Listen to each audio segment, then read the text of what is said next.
तो दोस्तों आज हम बात करने वाले हैं 2025 की सबसे बड़ी और मोस्ट एवटेड फिल्म सिकंदर के बारे में। इसमें बॉलीवुड के मेगा स्टार सलमान खान का एक नए दमदार अंदाज में नजर आ रहे हैं। इस फिल्म में वही सब कुछ है जिसका उनके फैंस उम्मीद करते हैं, एक्शन, इमोशन और एक मजबूत संदेश। भले ही फिल्म के रिव्यू मिले जुले हो, लेकिन इसकी कहानी दर्शकों को बांधने में कामयाब होती है। तो अगर आप सलमान खान के फैन हैं और इस मूवी की पूरी स्टोरी जानना चाहते हैं तो यह वीडियो अंत तक देखते रहिए। यह कहानी है संजय राजकोट नाम के एक व्यक्ति की, जो गुजरात के राजकोट शहर का रहने वाला था। संजय एक शाही परिवार से ताल्लुक रखता था जिसकी पीढ़ियों से वहां हुकूमत रही थी। वह उस अंश का आखिरी उत्तराधिकारी था, लेकिन संजय खुद को राजा नहीं मानता था बल्कि एक सेवक समझता था। वो अपनी प्रजा से बहुत प्यार करता था, गरीबों की मदद करता था और अन्याय के खिलाफ खड़ा होता था। जब भी कहीं कोई जुल्म होता था तो संजय खुद वहां जाकर इंसाफ करता था। राजकोट के लोग संजय को बहुत चाहते थे और उसे सिकंदर कहते थे, क्योंकि वह सिर्फ शहर पर नहीं बल्कि लोगों के दिलों पर राज करता था। संजय की पत्नी का नाम साई श्री था, जो कि राजकोट की महारानी थी। वह संजय से उम्र में थोड़ी छोटी थी, लेकिन बहुत ही समझदार और दयालु थी। वो राजा की तरह ही प्रजा का ध्यान रखती थी। हालांकि संजय अपनी जिम्मेदारियों में इतना व्यस्त रहता था कि वो अपनी पत्नी को पर्याप्त समय नहीं दे पाता था, लेकिन दोनों का रिश्ता बहुत मजबूत था। एक दिन सिकंदर किसी जरूरी काम से शहर के बाहर जाता है और जब वो वापस लौटने के लिए फ्लाइट में बैठता है तो वहाँ एक घटना घटती है। फ्लाइट में मुंबई के होम मिनिस्टर के बेटा अर्जुन प्रधान भी मौजूद था, जो कि एक बिगड़ेल और अयास इंसान था। वो फ्लाइट में एक लड़की को ब्लैकमेल करके अब्यूज करने का कोशिश कर रहा था। तो अभी संजय वहाँ पहुँचता है और अर्जुन को रोकता है। संजय गुस्से में अर्जुन को पिटाई कर देता है और उसे उस लड़की से माफी मांगने पर मजबूर करता है। यह खबर अब अर्जुन के पिता राकेश प्रधान तक पहुँचती है तो वह गुस्से में एक पागल हो जाता है। राकेश एक खतरनाक और भ्रष्टाचार नेता था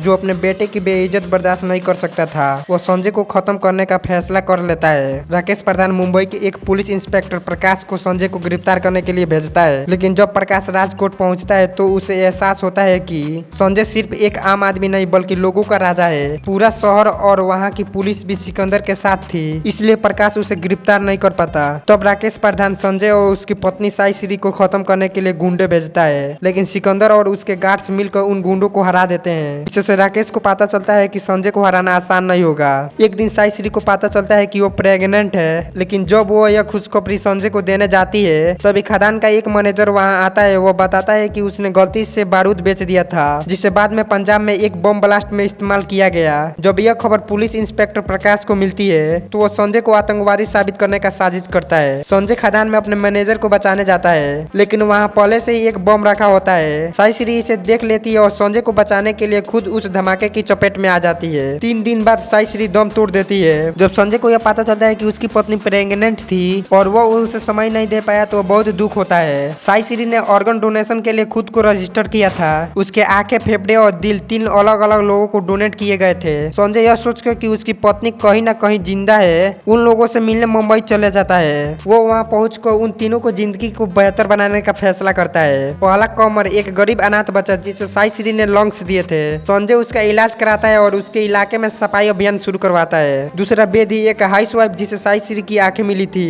संजय उसे सेल्फ डिपेंडेंट बनने में मदद करता है। तीसरा निशा एक लड़की जिसे साई श्री का दिल मिला था। निशा अपने बॉयफ्रेंड से परेशान थी तो संजय उसे बचाता है। तभी राकेश प्रधान उन तीनों ऑर्गन रिसीवर को मारने का कोशिश करता है। वो कमर के ऑपरेशन को रुकवाने के लिए डॉक्टर को एयरपोर्ट पर रोक देता है, लेकिन सिकंदर राकेश के घर जाता है और उसे बुरी तरह से पीट देता है। फिर वह दिल्ली के एक नेता से मदद लेकर डॉक्टर को हॉस्पिटल बुलवा लेता है। आखिरकार कमर का ऑपरेशन सफल होता है और वह ठीक हो जाता है। मुंबई की जनता सिकंदर के फैन बन जाती है और उसे एक हीरो की तरह देखने लगती है। इंस्पेक्टर प्रकाश, जो अब समझ चुका था कि संजय निर्दोष है, कानून की मजबूरी के कारण उसको गिरफ्तार करने का पहुंचता है, लेकिन मुंबई की जनता हॉस्पिटल के बाहर आकर सिकंदर के समर्थ में खड़ी हो जाती है। मजबूरन पुलिस को संजय को छोड़ना पड़ता है। अब सिकंदर सिर्फ राजकोट का नहीं बल्कि पूरे देश का राजा बन चुका था। इसके बाद संजय राजकोट लौट जाता है। वो जानता था कि उसकी पत्नी अब इस दुनिया में नहीं है, लेकिन उसकी यादें हमेशा जिंदा रहेगी। तो दोस्तों यह थी सिकंदर मूवी की कहानी। अगर आपको ये एक्सप्लेनेशन अच्छा लगा तो लाइक करें और शेयर करें। ऐसे इंटरेस्टिंग वीडियो के लिए हमारे चैनल को सब्सक्राइब करें और बेल आइकन को दबाना ना भूलें। मिलते हैं अगले वीडियो में, तब तक के लिए बाय।